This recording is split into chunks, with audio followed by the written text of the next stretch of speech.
شمع فروزاں ہے ایمان کی، جس کے اوپر دل ہے شفاف شیشے کی طرح چمکتا، جس میں اللہ کی کتاب کا، اللہ کے علم کا تیل ڈالا جاتا ہے، تو جسے رسول پاک کی اتباع سے جلایا جاتا ہے۔ جب یہ شمع فروزاں ہوتی ہیں تو جیسے سورج کے نکلنے سے کائنات کے اندھیرے چھٹتے ہیں، ایسے ہی جب ایمان والے مرد عورتوں کے دل روشن ہوتے ہیں تو دنیا کے انسانوں کے دلوں کے اندھیرے چھٹ جاتے ہیں۔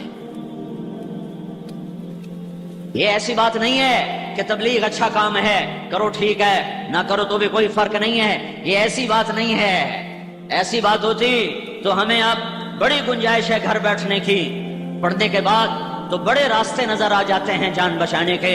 پڑھنے کے بعد جنہوں نے قانون پڑھا ہوتا ہے وہ کیسے لوگوں کو الجھا لیتے ہیں اور اپنے آپ کو کیسے بچا لیتے ہیں، اپنے آپ کو کیسے نکال لیتے ہیں کہ وہ قانون کی ہیرا پھیریاں سمجھتے ہیں۔ میرے بھائیو، یہ نہیں ہے ہاں بھائی چنگا کام ہے کر لو تو کوئی گل نہیں، تو نہ کرو تو ہمیں کوئی گل نہیں، یہ ایسا کام نہیں ہے۔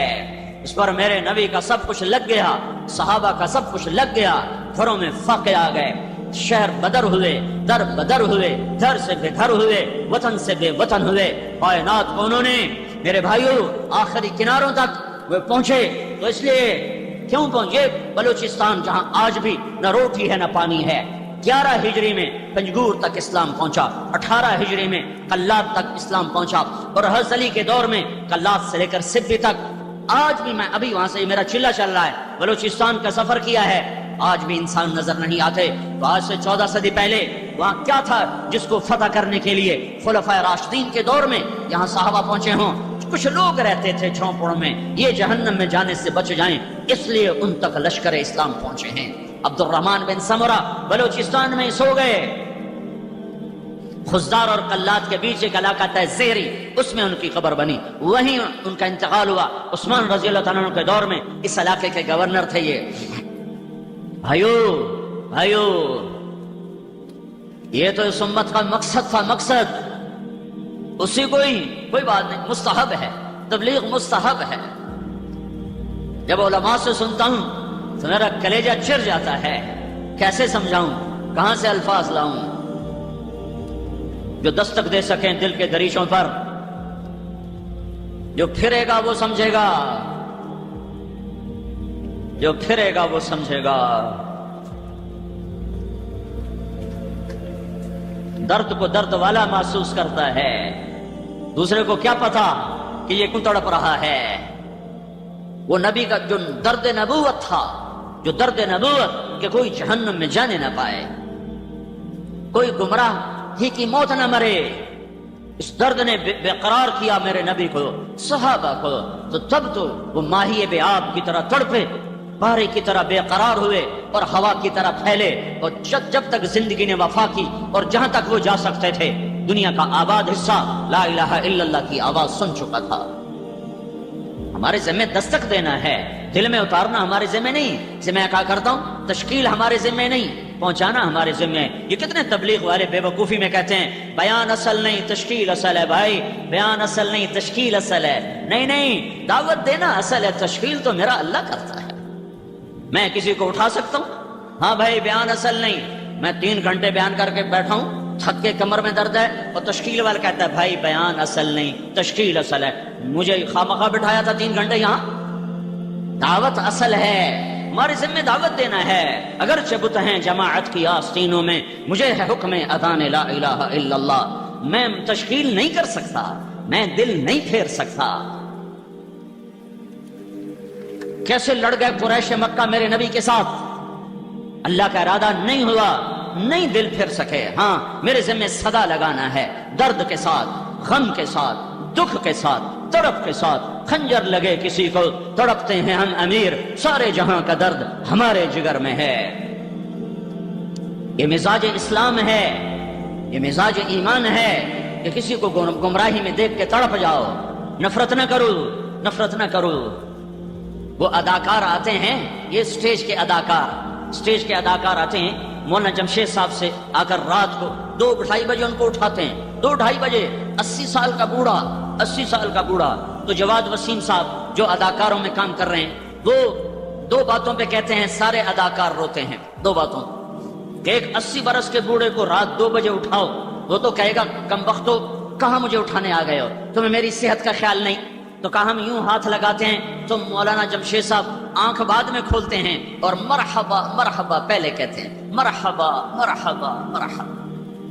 تو کئی اداکار اسی پہ رونے لگ جاتے ہیں کہ اس کو تو گالیاں نکالنی چاہیے تھی بابا جی کو، اور یہ کہہ رہا مرحبا مرحبا۔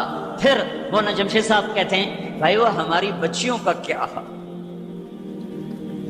کس کو کہہ رہے ہیں؟ ہماری بچیاں سٹیج پہ کپڑے اتار کے ناچنے والیاں، تھیٹر میں ننگے ناچ کرنے والیاں۔ تو جماعت سے کہتے ہیں بھائی وہ ہماری بچیوں کا کیا حال ہے؟ کا اس بات کو سن کر کوئی تبلیغ کے بغیر، کوئی دلیل و برہان کے بغیر آنسو لوگوں کے یوں نکلتے ہیں کہ جن پر تھوکنا بھی دینداروں کو گوارا نہیں، ان کو اتنا بڑا عالم کہہ رہا ہے ہماری بچیوں کا کیا حال۔ یہ درد نبوت ہے، یہ دھکے کھائے بغیر نہیں ملتا، یہ گھر چھوڑے بغیر نہیں ملتا۔ ہاں اتنا آسان، درد نبوت ایک عمل ہے، کبھی عرش پر کبھی فرش پر، کبھی در بدر کبھی ان کے گھر، ہمیں عاشقی تیرا شکریہ میں کہاں کہاں سے گزر گیا، کبھی راستوں میں تنہا کبھی ہوں ورود صحرا، میں جنوں کا ہم سفر ہوں، میرا کوئی گھر نہیں ہے۔ وما الحیات الدنیا الا متاع الغرور، وما متاع الحیات الدنیا فی الآخرۃ الا قلیل، لعب ولہو وزینۃ وتفاخر بینکم وتکاثر فی الاموال والاولاد کسراب بقیعہ یحسبہ الظمآن ماء۔ یہ تو قرآن کیسے خوبصورت انداز میں دنیا کی بے ثباتی کو کھولتا ہے۔ من كان يريد الحياة الدنيا وزينتها نوفي إليهم أعمالهم فيها وهم فيها لا يبخسون أولئك الذين ليس لهم في الآخرة إلا النار وحبط ما صنعوا فيها وباطل ما كانوا يعملون۔ اگر برے والے کے انسانوں تمہیں دنیا چاہیے، آؤ لے لو، یہ پڑی ہے لے لو، یہ دھوکے کا گھر ہے، یہ مچھر کا پر ہے، یہ مکڑی کا جالا ہے، جاؤ لے جاؤ۔ فرعون کو بھی دے دی تھی، قارون کو بھی دے دی تھی۔ کس چیز کو تم نے مطلب بنایا؟ کس چیز کو تم نے معراج بنایا؟ کس چیز کو تم نے منزل بنایا؟ اس ٹوٹ جانے والا گھر، یہ مچھر کا پر، یہ مکڑی کا جالا، یہ دھوکے کا گھر، یہ کیا چیز ہے؟ اس کی عزت، اس کے جھنڈے، اس کی گاڑیاں، اس کی وزارتیں، اس کی صدارتیں، یہ کیا منزل ہے؟ جاؤ قبرستانوں میں دیکھو، بڑے بڑے شاہ سوار ایسے پیوند خاک ہو گئے کہ آج ان کی ہڈیوں کا چورا بھی نہیں ملتا۔ تبلیغ کوئی جماعت نہیں ہے، ھذا بلاغ للناس۔ علامہ زرکشی فرماتے ہیں اگر قرآن کا نام رکھا جاتا، قرآن اس کا نام نہیں، قرآن پڑھی جانے والی کتاب، پڑھی جانے والی کتاب، اگر قرآن کا کوئی نام رکھا جاتا تو یہ آیت قرآن کا نام ہے، ھذا بلاغ للناس، یہ پیغام ہے لوگوں کو پہنچانے کے لیے، یہ پیغام ہے لوگوں کو پہنچانے کے لیے۔ اس سارے پیغام کا خلاصہ دو باتیں ہیں جو میرے نبی نے دنیا سے جاتے ہوئے کہیں۔ ایک اللہ کا حق جس کا نام بندگی ہے، جس کا نام عبادت ہے، جس کا نام نماز ہے، روزہ ہے، حج ہے، زکوٰۃ ہے، تلاوت ہے، تسبیح ہے، تہجد ہے، صدقات ہے، بندگی، عبادت۔ ھذا بلاغ للناس، یہ ساری دنیا کے انسانوں کو پیغام پہنچانا ہے۔ کس نے؟ تبلیغی جماعت؟ نہیں، کلمہ گو مومن مومنہ ہر مرد عورت نے پہنچانا۔ نماز صرف میرے ذمہ فرض ہے، روزہ صرف میرے اوپر فرض ہے یا ساری امت پر فرض ہے؟ جس رب نے نماز فرض کی، روزہ فرض کیا، اسی نے ختم نبوت کی وجہ سے دعوت کا کام میرے سر پہ ڈال دیا ہے۔ وقت فرصت ہے کہاں، کام ابھی باقی ہے، نور توحید کا اتمام ابھی باقی ہے۔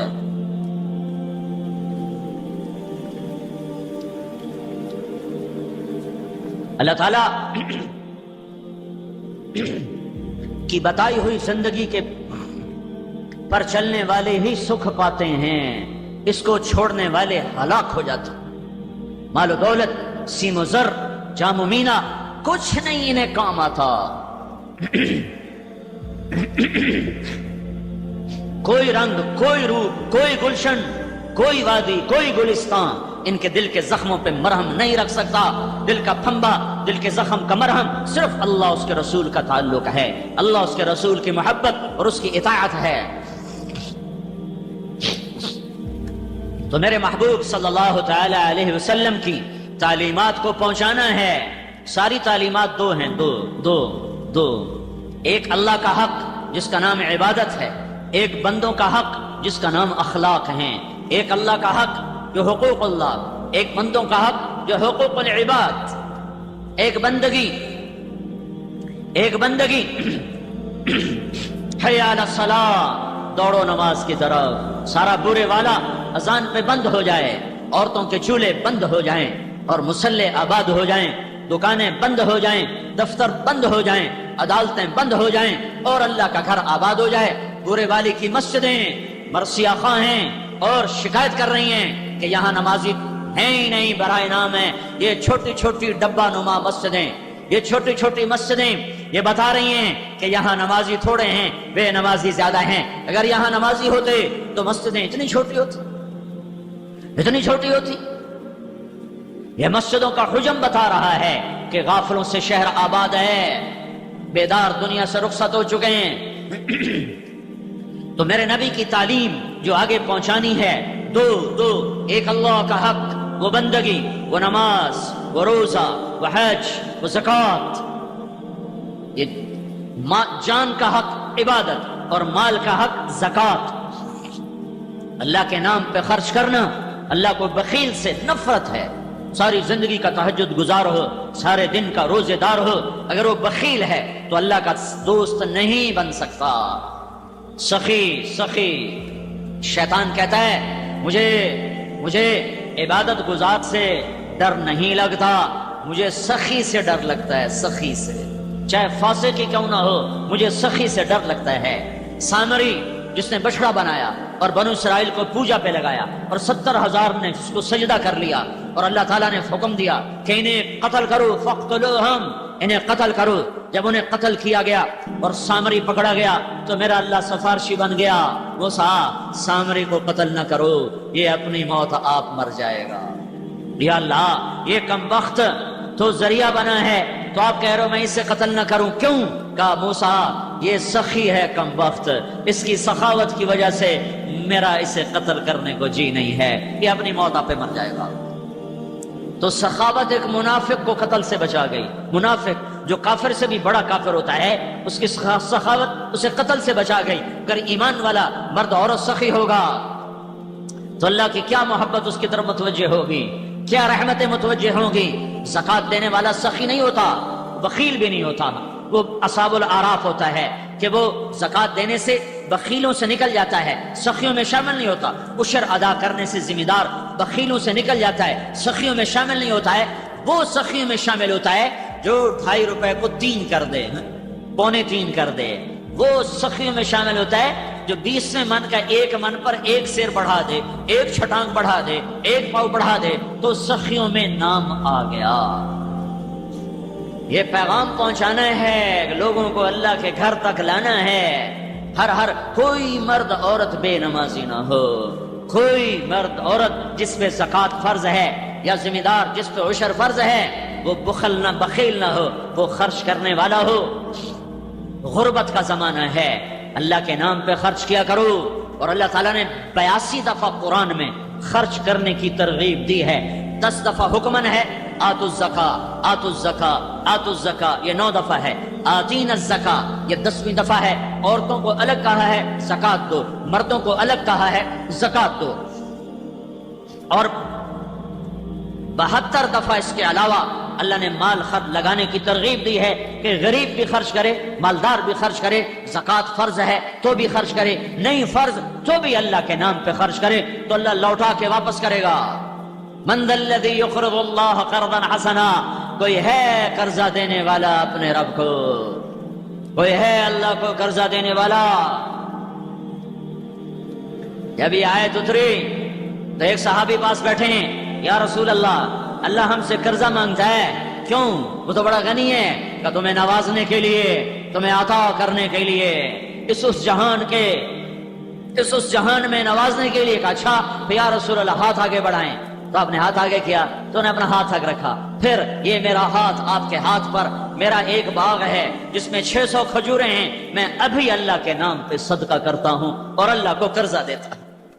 اس کے جواب میں میرے نبی نے کہا اور تو بھی سن، کم من عدخ رداها ودار فیاها لأبی الدحداها، اور میں دیکھ رہا ہوں، تو نہیں دیکھ رہا، میں دیکھ رہا ہوں کہ تیرے لیے جنت میں بے شمار باغات لگ گئے اور بے شمار محل تیرے لیے تیار ہو گئے۔ خرچ کرنے کی عادت ڈالو اللہ کے نام پر، ڈھونڈو غریبوں کو، غریب رشتہ داروں کو، ان لوگوں کو جو تنگ دست ہیں اور ہاتھ نہیں پھیلاتے۔ لا یسالون الناس الحافا، یہ میرے اللہ کا حق ہے، یہ میرے اللہ کا حق ہے۔ بندگی، نماز اور روزہ اور حج اور زکوٰۃ اور ایمان یہ بنیاد ہیں، یہ پیغام پہنچانا ہے میں نے، آپ نے، پوری دنیا کے انسانوں نے، پوری دنیا کے انسانوں تک، پوری امت عرب و عجم۔ دوسرا حق ہے اللہ کے بندوں کا، اللہ کے بندوں کا، اللہ کا بنیاد، اس کے بغیر عمارت نہ کھڑی ہو سکے گی۔ وہ ماتھا قیامت کا دن بڑا بدنصیب ہوگا جو زمین پہ ٹکنے سے محروم رہا۔ وہ ہاتھ قیامت کے دن بڑے بدنصیب ہوں گے جو اللہ کے دربار میں بندھنے کی سعادت سے محروم رہے۔ وہ زبان بڑی بدنصیب ہوگی جو سبحان ربی الاعلی کا نغمہ گانے سے محروم ہو گئی۔ میرے نبی سے صحابہ نے پوچھا یا رسول اللہ، ہم آپ کو حشر میں آپ ہمیں کیسے پہچانیں گے؟ اتنا زیادہ رش ہوگا، اتنا مجمع ہوگا، آپ کیسے پہچانیں گے؟ فرمایا اگر ماتھا سفید اور پاؤں سفید گھوڑا کالے گھوڑوں میں شامل ہو جائے تو پہچانا جائے گا کہ نہیں؟ کہا جی پہچانا جائے گا۔ کہ قیامت کے دن جو تم وضو کرتے ہو، وضو اس کی وجہ سے قیامت کے دن تمہارا چہرہ روشن ہوگا، تمہارے ہاتھ روشن ہوں گے، تمہارے پاؤں روشن ہوں گے، تو میں تمہیں پہچان لوں گا کہ یہ میری امت ہے۔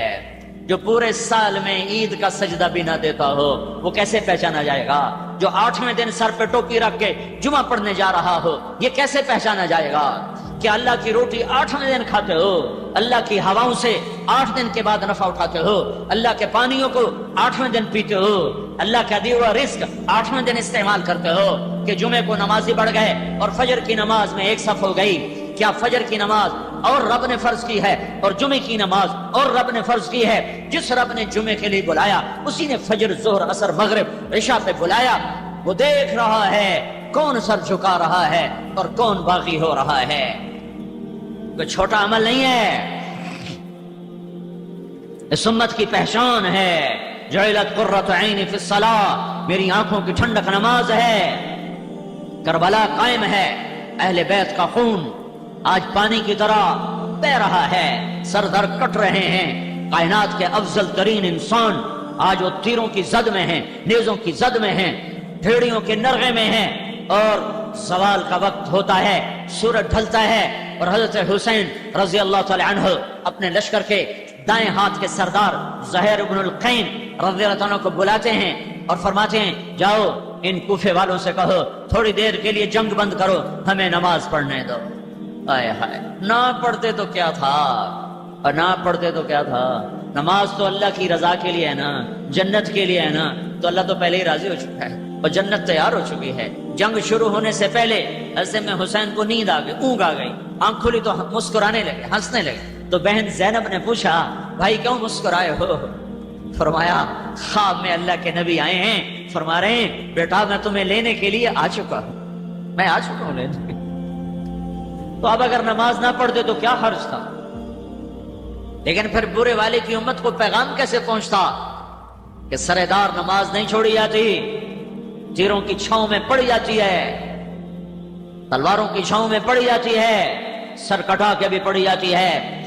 تو انہوں نے جا کر کہا شمر سے کہ تھوڑی دیر کے لیے جنگ بند کرو، ہم نے نماز پڑھنی ہے۔ اس کمبخت نے کہا ہم تمہیں نماز میں بھی قتل کریں اور تمہاری نماز ہوتی نہیں، مگر لعنت ہے تم پر تیری نسلوں پر، جس گھر کی طفیل نماز ملی انہی کی نماز نہیں ہوتی۔ واپس آ کے بتایا کہ وہ نماز پڑھنے کی اجازت نہیں دے رہے، وہ کہ ہم قتل کریں گے۔ کہ پھر نماز تو نہیں چھوڑ سکتے، آدھے ان سے لڑو اور آدھے اللہ اکبر کہو، اور برے والے کے لوگوں کو پیغام دے دو کہ یوں بھی نمازیں پڑھی جاتی ہیں۔ اللہ آپ پہ بشکشی، اللہ بڑا غفور الرحیم ہے۔ مولوی صاحب ڈرایا نہ کرو، اللہ بڑا غفور الرحیم ہے، یہ فلسفہ حسین کو سمجھاتے تو اس کی اولاد تو ذبح نہ ہوتی، وہ تو جگر گوشہ رسول تھے، صرف آل رسول نہیں تھے، وہ تو جگر گوشہ رسول تھے، جس کو نبی نے سینے پہ لٹایا، کمر پہ بٹھایا، ہاتھوں پہ اٹھایا، حسین کا کٹا ہوا سر ابن زیاد کے سامنے گیا تو اس نے منہ پہ چھڑی ماری، ایسے یہاں چھڑی ماری ہونٹوں پر، تو ابو برزہ اسلمی رضی اللہ تعالیٰ عنہ کھڑے ہو گئے، کہنے لگے او ملعون، یہ چھڑی ادھر سے ہٹا، میں نے ان ہونٹوں پہ اللہ کے نبی کے ہونٹوں کو لگتے دیکھا۔ تم کہتے ہو اللہ بڑا غفور الرحیم ہے، آپ پہ بشکش، اللہ کا نبی ہماری سفارش کرے گا، ہم بخشے جائیں گے، لہذا جھوٹ، سود، زنا، شراب ہر شے حلال ہو گئی کہ اللہ کا نبی ہماری سفارش کرے گا، حسین کی سفارش نہیں کرے گا۔ میری آنکھوں کی ٹھنڈک حسن ہوئی، اور فرما رہے جنت کے نوجوانوں کے سردار حسن حسین، اور فرما رہے جو ان سے محبت کرے گا اللہ ان سے محبت کرے گا، جو ان سے بغض رکھے گا اللہ بھی ان سے بغض رکھے گا۔ یہ فلسفہ انہیں کیوں نہ سمجھ میں آیا؟ کیوں اولاد کو ذبح کروا دیا؟ 16 اہل بیت ذبح ہوئے، 16، باقی تو غلام تھے، جانے دار تھے، 16 میرے نبی کے گھر کے شہید ہوئے۔ نماز نہیں چھوڑی، آدھوں نے نماز کی اللہ اکبر کہی اور آدھے ان کتوں سے لڑتے رہے، اور یہ نمازی نہ پہلے تاریخ نے دیکھے، نہ زمین آسمان نے دیکھے، نہ شاید آئندہ ایسے نمازی دیکھے گی کہ کٹے ہاتھ، بہتے خون، آلودہ پیشانیاں، اپنے خون سے وضو کیے یا کربلا کی مٹی سے تیمم کیے، پر کیا نماز تھی جو دھرتی نے دیکھی، آسمان نے جھانکا، سورج نے دیکھا، کائنات اش پکار اٹھی کہ یوں بھی اللہ کے دربار میں سجدے کیے جاتے ہیں۔ اور برے والا کا دکاندار کہتا ہے گاہک زیادہ تھے پڑھ نہیں سکا، سیاستدان کہتا ہے ملنے والے بہت آ گئے تھے نماز نہیں پڑھ سکا، ذمہ دار کہتا ہے میرا سفر ہو رہا تھا نگرانی کرتا رہا میں نماز نہیں پڑھ سکا، بیکار چارپائی توڑنے والے کہتے ہیں پڑھی نہیں جانتی، اللہ آپ پہ بشکشی۔ یہ پیغام ہے کہ یہ عشق کے سجدے یوں ادا کیے جاتے ہیں۔ پھر جنہوں نے نماز پڑھی انہیں آ کر صف بندی کی، جو لڑ رہے تھے انہوں نے جا کے نماز ادا کی، اور یہ پیغام دیا ہے کہ یہ نماز وہ عمل ہے جو سر کٹا کے بھی نہیں چھوڑا جا سکتا، یہ میرے اللہ کا حق ہے، عبادت پوری دنیا کو پیغام کیا پیغام پہنچانا ہے، وہ کیا پیغام دینا ہے، پوری دنیا کو یہ بتانا ہے کہ ساری کائنات کا ایک مالک ہے، اس کے آگے جھکو، قل هو اللہ احد، اکیلا ہے، اللہ الصمد، صمد ہے، لم یلد ولم یولد، نہ پیدا ہوا نہ اس سے کوئی پیدا ہوتا ہے، ولم یکن لہ کفوا احد، اس کا مثل نہیں، مثال نہیں، شبہ نہیں، شبیہ نہیں، شریک نہیں، مشارک نہیں، وزیر نہیں، بیوی نہیں، بچہ نہیں، ساتھی نہیں، مشیر کوئی نہیں، ٹکر کا خدا کوئی نہیں، لیس معہ الہ یخشا ولا رب یرجا ولا حاجب یرشا ولا وزیر یؤتا، کوئی اس جیسا نہیں ہے، هل تعلم له سمیہ، ہے کوئی اس جیسا، هل تعلم له سمیہ، ہے کوئی اس جیسا، هل تعلم له سمیہ، ہے کوئی اس کے برابر کا، احق من ذکر، احق من عبد، انصر من ابتغي، ارأف من ملك، اجود من سئل، اوصى من اعطى، وهو الملك لا شريك له، والفرد لا ند له، والعلي لا سمي له، والظهير لا غني له، الاول الاخر، الرحمن الرحيم، الملك القدوس، السلام المؤمن، المهيمن العزيز الجبار المتكبر، الخالق الباري، المصور الغفار، القهار الوهاب، الرزاق الفتاح، العليم القابض، الباسط الخافض، الرافع المعز المذل، السميع البصير، الحكم العدل، اللطيف الخبير، الحليم العظيم، الغفور الشكور، العلي الكبير، الحسيب الجليل، الكريم الرقيب، المجيب الباعث، الشهيد الحق، الوكيل القوي، المتين الولي،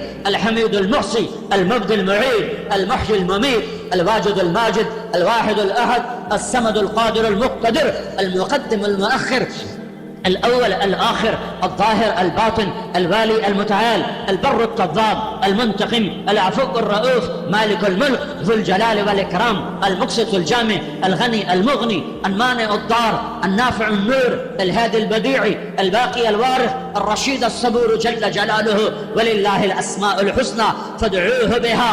یہ اللہ ہے جس کی توحید کا نقش بٹھانا ہے. یہ شرک وہ شرک، یہ توحید نہیں ہے، یہ تو توحید کے مسائل ہیں. یہ شرک وہ شرک، یہ حرام وہ حرام، یہ تو توحید کے مسائل ہیں. توحید یہ ہے قل هو اللہ احد اللہ الصمد، یہ توحید ہے. لم یلد ولم یولد ولم یکن له کفوا احد، یہ پیغام توحید کا سبق ہے. اللہ لا الہ الا هو الحی القیوم الف لام میم اللہ لا الہ الا هو الحی القیوم فإن تولوا فقل حسبی اللہ لا الہ الا هو اننی انا اللہ لا الہ الا انا اننی انا اللہ العزیز الحکیم وإلہکم الہ واحد لا الہ الا هو الرحمن الرحیم هو اللہ الذی لا الہ الا هو عالم الغیب والشہادہ هو الرحمن الرحیم هو اللہ الذی لا الہ الا هو. یہ توحید ہے کہ اللہ ایک ہے، اللہ احد ہے، اللہ سمد ہے. بلندیاں ہوں تو احد، پستیاں ہوں تو احد، چوٹیاں ہوں تو احد، دامن ہوں تو احد، کوثر ہوں تو احد، وادیاں ہوں، نشیب ہوں، فراز ہوں تو احد احد ہے. بہتا دریا ہو، اچھلتا پانی ہو، گرتا برستا پانی ہو، گنگناتی آبشار ہو، بلکھاتی ندی ہو، سمندر کی موج ہو، صدف کا موتی ہو، اللہ اللہ ہے. احد احد ہے، احد احد ہے. دودھ دودھ ہے، احد احد کی وجہ سے. پانی پانی ہے، احد احد کی وجہ سے. سورج سورج ہے، احد احد کی وجہ سے. چاند چاند ہے، احد احد کی وجہ سے. تارا تارا ہے، احد احد کی وجہ سے. مٹی انسان ہے، احد احد کی وجہ سے. مشرق میں راج اس کا، مغرب میں راج اس کا، شمال میں راج اس کا، جنوب میں راج اس کا. آسمانوں کا حکمران اللہ، زمینوں کا شہنشاہ اللہ، پانیوں پہ حکمران اللہ، دریاؤں پہ حکمران اللہ، دودھ کے قطروں پر حاکم اللہ اور شہد کے قطرے پر حاکم اللہ. پہاڑ کی چوٹیوں پر بادشاہی اللہ کی اور سمندر کی تہوں میں بادشاہی اللہ کی. اڑتے عقابوں پر شہنشاہی اللہ کی. سجدوں سے بھرا ہوا آسمان، سجدے کرنے والے فرشتوں پر بادشاہی اللہ کی. للہ ما فی السماوات وما فی الارض لہ ما فی السماوات وما فی الارض لہ ما فی السماوات وما فی الارض وما بینہما وما تحت الثری. للہ المشرق والمغرب رب المشرقین ورب المغربین فلا اقسم برب المشارق والمغارب یمسک السماوات والارض ان تزولا یغشی اللیل النہار یطلبہ حثیثا الشمس والقمر والنجوم مسخرات بامرہ الا لہ الخلق والامر فتبارک اللہ رب العالمین. یہ توحید کا پیغام ہے جو دنیا کو دینا ہے. اللہ یہ سب کچھ ہے اور اللہ ہی کا سب کچھ ہے. اللہ خالق، اللہ مالک، اللہ رازق، یہ تو توحید کا ہنسا مذاق ہے، ہنسا مذاق. اللہ اللہ اللہ اکبر. ہم تبلیغ والے کہتے ہیں زمین چھوٹی اللہ بڑا. اللہ ہنستا ہوگا کہ یہ میرے بندے میری کیسی میری حیوان کر. زمین چھوٹی اللہ بڑا، آسمان چھوٹا اللہ بڑا، جی چاند چھوٹا اللہ بڑا، سمندر چھوٹا اللہ بڑا. اللہ خوش ہوتا ہوگا، خوش ہوتا ہوگا. وہ نہیں جا رہے تھے موسیٰ علیہ السلام طور پر؟ دیکھ چرواہا، جنت کی چابی کا مالک بننے والا، اللہ کا جھنڈا اٹھانے والا، جس کے بغیر کوئی نبی جنت میں نہ جا سکے، ایسے مقام والا جس کے بغیر، جس کی امت کے بغیر کوئی امت جنت میں نہ جا سکے، ایسی امت والا. اللہ اکبر کی تشریح کرو، لکھی جا رہی. اللہ اکبر تشریح ہو رہی.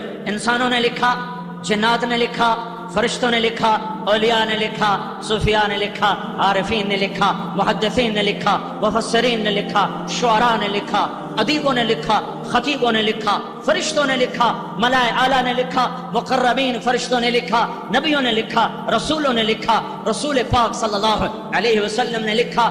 جتنا کچھ تم میری عظمت بڑائی کے بارے میں لکھو گے، اس سب سے اللہ بڑا ہے. یہ نہیں زمین چھوٹی اللہ بڑا، آسمان چھوٹا اللہ بڑا. لیکن آخر میں ہوگا کیا؟ لا نفد البحر قبل ان تنفد کلمات ربی ولو جئنا بمثلہ مددا. ہوگا کیا میرے بندو؟ سمندر ساتوں خشک ہو جائیں گے اور قلم تمہارے گھس گھس کے ٹوٹ جائیں گے اور تمہارے رب کی تعریف کا ادنا ذرہ بھی ادا نہ ہو سکے گا. چاہے پھر اتنے سمندر اور لاؤ، انہیں ختم کرو اور لاؤ، انہیں ختم کرو اور لاؤ، انہیں ختم کرو اور لاؤ، اور پھر لاتے جاؤ اور مکاتے جاؤ، تم تھکو گے، میں اپنے رب کی تعریف کا ایک ذرہ بھی نہ پا سکو گے۔ یہ ہے اللہ اکبر۔ یہ پیغام سنانا ہے، نقش توحید کا ہر دل پہ بٹھایا ہم نے، زیر خنجر بھی یہ پیغام سنایا ہم نے۔ یہ صرف ممبر کی بات نہیں ہے، صرف مسجد کی بات نہیں ہے، جو گھر گھر پھر کر، در در پھر کر آفاق سمٹ جائیں، وسعتیں سکڑ جائیں، راہیں باہیں بن جائیں، ہاں ہاں اسی کی صدا لگاتے لگاتے کہیں خاموش ہو جائے گی زبان، اور مٹی کی چادر ہوگی اور ہم ہوں گے، اور پھر اللہ حشر کے دن عزتوں کا تاج سر پہ پہنائے گا کہ یہ ہیں میرے وہ بندے جو آخری دور میں میرے پیغام کی صدا لگاتے رہے۔ اللہ کی توحید دل میں بٹھانی کہ دل اللہ کے سوا کسی سے اثر نہ لے، کسی کے سامنے ہاتھ نہ پھیلائے، کسی کے آگے جھولی نہ پھیلائے۔ وَإِذَا سَأَلْتَ فَاسْأَلِ اللَّهَ وَإِذَا اسْتَعَنْتَ فَاسْتَعِنْ بِاللَّهِ، جب مانگو تو اللہ سے، مدد چاہو تو اللہ سے، کوئی نہیں مدد کرنے والا اللہ کے سوا، کوئی نہیں کام آنے والا اللہ کے سوا، کوئی نہیں حاجت روا اللہ کے سوا، کوئی نہیں رزق دینے والا اللہ کے سوا، کوئی نہیں شفا دینے والا اللہ کے سوا، کوئی نہیں عزت دینے والا اللہ کے سوا، کوئی نہیں بچانے مارنے والا اللہ کے سوا، اللہ ہی اللہ ہے۔ اینما تولوا فثم وجہ اللہ، آگے دیکھو تو اللہ، پیچھے دیکھو تو اللہ، دائیں دیکھو تو اللہ، بائیں دیکھو تو اللہ، اوپر دیکھو تو اللہ، پہاڑوں پہ دیکھو تو اللہ، ہواؤں میں دیکھو تو اللہ، کوسے خزاں کے رنگ میں دیکھو تو اللہ۔ اللہ ہی کا نغمہ ہے ساری کائنات، اللہ ہی کا بول ہے زمین و آسمان۔ یہ پیغام ہے جسے دنیا تک پہنچانا ہے۔ اس عظمت کے ساتھ اللہ اکبر، یہ نماز اور ہوگی، یہ نماز اور ہوگی، یہ سجدہ اور ہوگا، یہ رکوع اور ہوگا، یہ تلاوت اور ہوگی۔ بدقسمتی ہے کہ زندگی میں ایک نماز بھی ایسی نہیں ہے کہ جس میں، نماز تو میں نے زیادہ کہہ دیا ہے، ایک رکعت بھی ایسی نہیں ہے جس میں میں اور میرا رب ہو، کوئی نہ کوئی شامل رہتا ہی ہے۔ کبھی کبھی تو بڑا رونا آتا ہے کہ یا اللہ، کیا اسی اندھیرے میں موت آ جائے گی کہ زندگی میں ایک رکعت بھی تجھے نہ دے سکے، جس میں